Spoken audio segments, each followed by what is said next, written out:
Welcome to Beyond the Bloom, a K-State Research and Extension Douglas County, Kansas podcast. Each month we'll have a conversation about the role plants play in our world. Yes, we will talk about food and flower gardening, but we'll also talk about plant care, plant recommendations, and plant biology. Everything from peonies to prairies, succulents to squash. Because when you want to beautify your space, support the local ecosystem, or grow your own fresh herbs and veggies, your local extension office is here to help. Let's get started.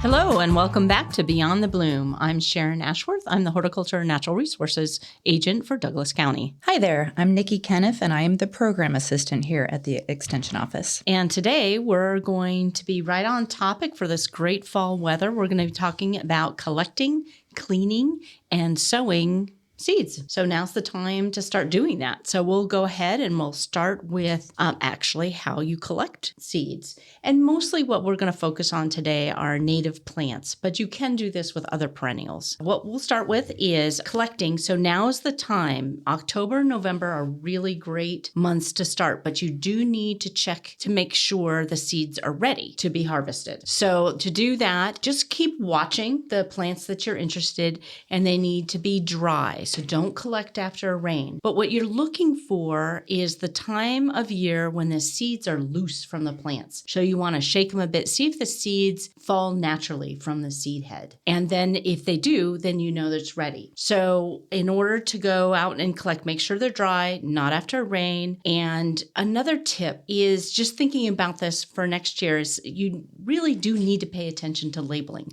So when you go out there and you're collecting your seeds, make sure you have with you some kind of snippers, paper bags, good Sharpie to label, and gloves before you go out. And you will not remember what the plants are, guarantee.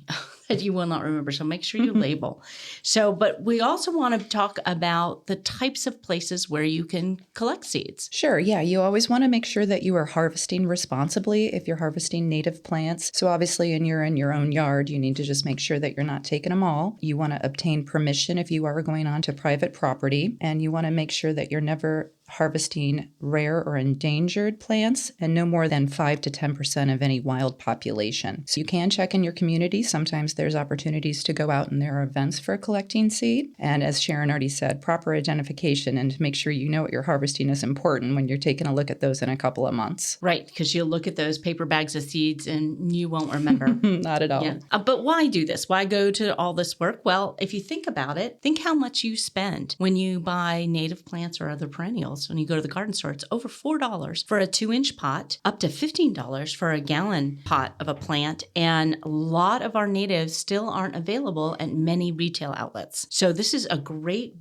economical way to fill your yard with plants. And it's also kind of fun. I'm planning this year to turn my raised beds, my veggie gardens, into baby plant nurseries for next spring. So I'm going to try some winter sowing, which sort of brings us to the next topic. Some seeds depend on treatments before you plant them. There's going to be some seeds that will not need any preparation, and you're going to, we'll talk about in a minute, store these seeds for spring planting. But many, especially our natives, need some scarification or stratification in order for them to germinate. Once you've collected, you've determined what plants you want, you go out there with your paper bags, your clippers, and your gloves, you get those seeds, you're going to need to clean them first. So by cleaning them, one of the easy ways to do that is if you have varying sizes of mesh, metal mesh, hardware cloth. They do have commercially available screens. You can also use colanders. But a tip about the colanders, if you do grab your kitchen colander to go collect seeds, don't then use it again for preparing food that you will eat, just in case you've got something toxic. You can use them. And what you're looking for is a variety of mesh sizes. And what you're trying to do is separate the seed from the chaff, that all the bulky other pieces of the seed head. And you want to separate it as clean as you can, that seed from the chaff. Any other tips, Niki? Let's see. Yeah, we just want to make sure, just to reiterify that, making sure you're not doing it after rainfall and also morning dew. I wanted to clarify that. So make sure you're doing it in at least late morning or afternoon. You need to make sure that that after you're collecting those seeds and getting all those extra chaff off, that you want to still let the seeds dry out for an additional 2 to 4 weeks following that collection. And they should be kept in a location with low humidity during this time. Do not store seeds in plastic or glass until they're completely dried and clean. You could be supporting conditions for mold, which is bad for your seeds. And then Sharon mentioned both stratification and scarification. So those are things that you're going to be needing to think forward with as you're thinking about sowing them or getting them to germinate. The stratification she mentioned is a process that basically mimics the natural winter conditions. And so this means that the seeds need to go through a time, typically 1 to 3 months, often 60 to 90 days, of cooler and damp conditions. So you're imagining that it's sort of similar to what they'd be experiencing out in the ground. And then when it comes to scarification or scarification, I kind of think with the scare part is like you're getting a scar from it. So this is more of a manual thing where you're sort of damaging the outside of the seed with like a file. This could be sort of rubbing them together in another way against some sort of metal. And it can also include soaking them in warm or hot water. All of these are going through, again, sort of what would happen in nature, including, being in the ground, going through freezing and thawing temperatures, going through the digestive tract of animals or birds, or even fires. These are things that are necessary for seeds to germinate. Yeah, some of these seeds really need to have that break in the seed coat in order for moisture to get in there for it to germinate. And most of your seeds are going to need some sort of treatment. There are a few plants that don't need treatment. For example, a couple of the native plants you might be interested in that don't need treatment are purple coneflower, wild bergamot, mountain mint, blue sage, the asters, and the white and purple prairie clovers. They don't need treatment. There's going to be a resource in the show notes, where you can find specific treatments necessary for many, many native plants. It's actually the Prairie Moon Nursery. They're based up north of here in the upper Midwest, but they have a great website for individual species treatment. So that'll be in the show notes. So if you have seeds that don't need treatment, you're just going to want to just store them in a cool, dry place. That could be the refrigerator. Make sure they're perfectly dry. You can put them in coin envelopes is a good thing, or just regular letter envelopes. And then you can put them in plastic. Make sure you label the envelopes first. Put them in plastic or glass and then put them in the refrigerator until spring, until you're ready. But those that do need the stratification, it varies from, like Niki said, 30 to 90 days of cool, moist stratification. And what's really helpful with that is to mix those seeds in with sand, moist sand, and then put them in the refrigerator is one option. There's actually a method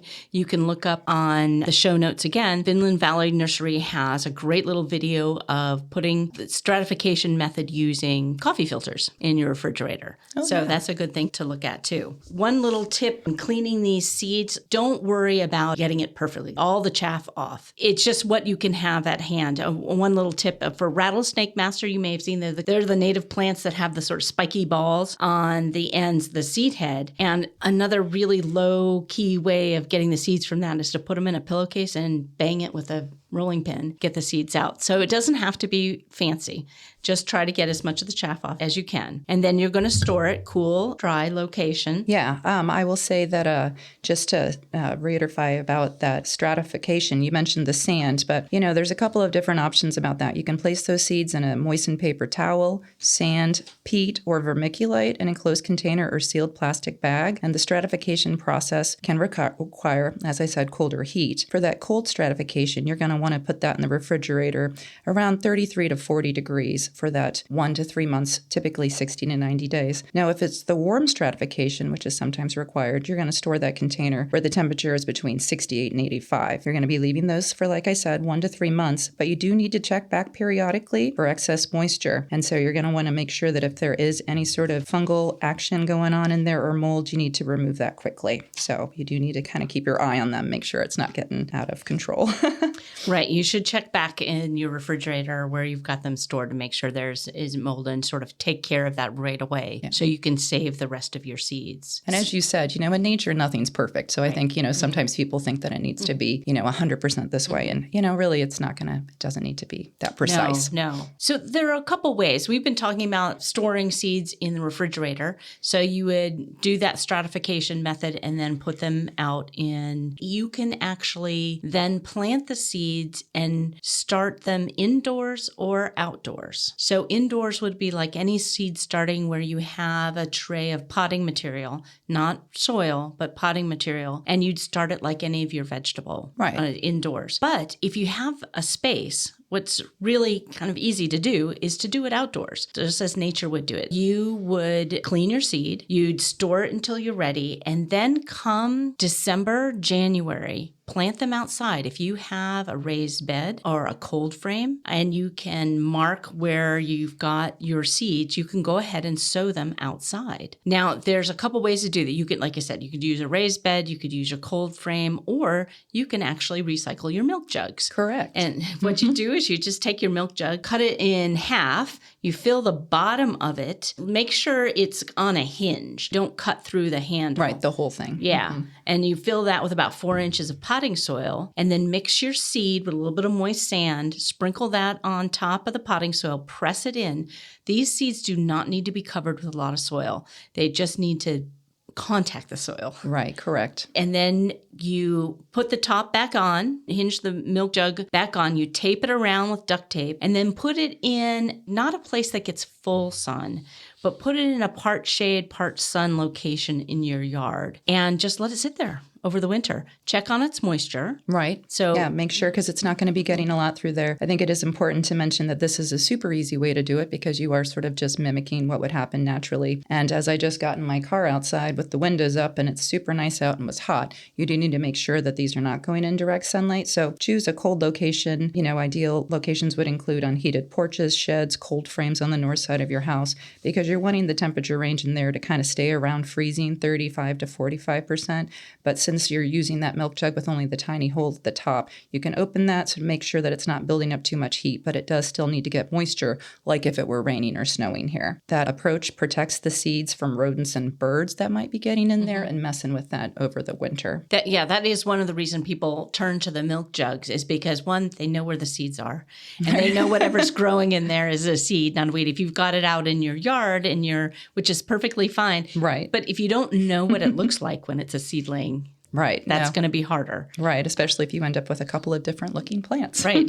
So that milk jug is a way to sort of keep that experiment contained. Right. And if you see condensation, it's like a little mini greenhouse. So if you see condensation on the inside of that milk jug, it's getting enough moisture. But if you don't see that, do check. I did this once with a bunch of milk jugs and they just dried out. I couldn't keep on top of the moisture. I had it in too much of a sunny spot and it didn't work at all. Right. So do find that location and check on it and make sure it's got the right conditions. Yeah, I will say that honestly, moisture level to me, the temperature is important too, not getting too hot. But, once a seed takes up moisture, you don't really want it drying out or it just kind of can die. So, you do need to check. Obviously in nature, we have dry periods, but also, the temperature staying low is going to keep them from drying out as much. Yeah, when it does germinate in the spring and you're ready to plant, do let it get a few leaves on it. Pass right, those some initial true leaves. Some true leaves on there. They're very, very delicate. A great way to do this is to sort of scoop it out with a spoon before you plant it. Now, you can plant these really early because they've already overwintered. Right. And so they're already outside. They're sort of acclimated. So you can but make sure there's a few true leaves on there before you plant it. At that stage, when it's starting to germinate, there's something called damping off, which will happen at the soil level in the roots where it just kind of browns and you lose your plants because it's too moist. Yeah, that's definitely a thing. Overwatering when the plants are very young is a typical issue that people have. Also, I'll mention moving them into direct sun right away can be too much for them because they've been, in probably a shady spot or inside that milk jug. So you want to be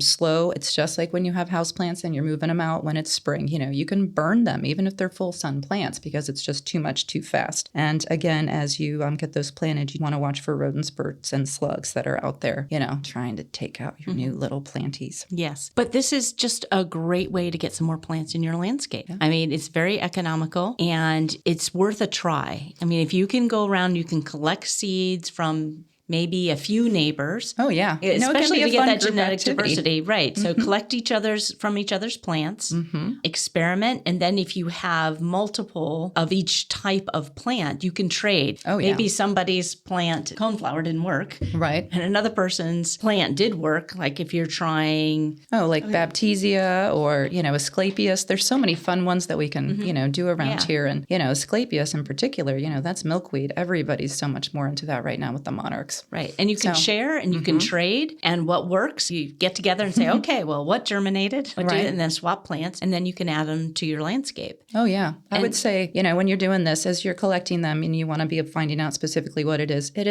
a good idea to always look up because every plant is different. So, to try to see what the conditions are, that's a good start. And yeah, often if it is going to work for you, you're going to end up with a lot of plants. It's a fun thing to share. And I want to mention I have 2 young kids. This is a great activity to do with kids and to watch as it progresses and then plant them and watch them. It's really fun. Yeah. And we have some how-to instructions in the show notes. So do go to those. We've got a publication. Like I said, the Vinland Valley has a video on storing in the refrigerator. Right. Prairie Moon has the details. The stratification requirements are. There's an article from the Douglas County newsletter in there. And Rutgers Cooperative Extension has a how-to guide with pictures. Perfect. Which will help people.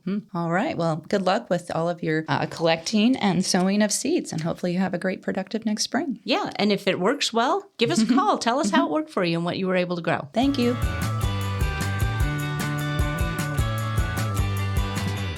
Thank you for listening to K-State Extension Douglas County's podcast. We hope you tune in again for not only more research-based information and resources you can trust, but also good conversation. Until next time.